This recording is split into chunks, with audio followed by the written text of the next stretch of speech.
Se i cilit prej nesh, nëse i thuhet se në shtëpinë tënde ka hi një vjedhës, një hajdut.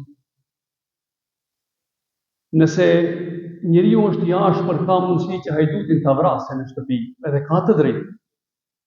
Nëse është më tolerant, gjën më të vogël që do e bënte, do të largonte vjedhësin nga shtëpia e tij, duke e qortuar. Edhe pse mund të jetë në pyetje një mall që e merr 100 euro, më pak ose më shumë.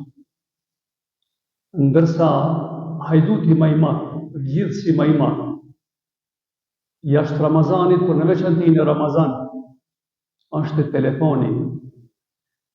Nëse përdoret ka e mbara telefoni, është një mirësi e madhe. Nëse e përdor telefonin për të dëgjuar ligjërata, për të lexuar Kur'an, për të biseduar ose për të bërë për hajër Ramazanin antarëve të familjes, tezes, hallës dhe kështu me radhë, është mirë se ardhur.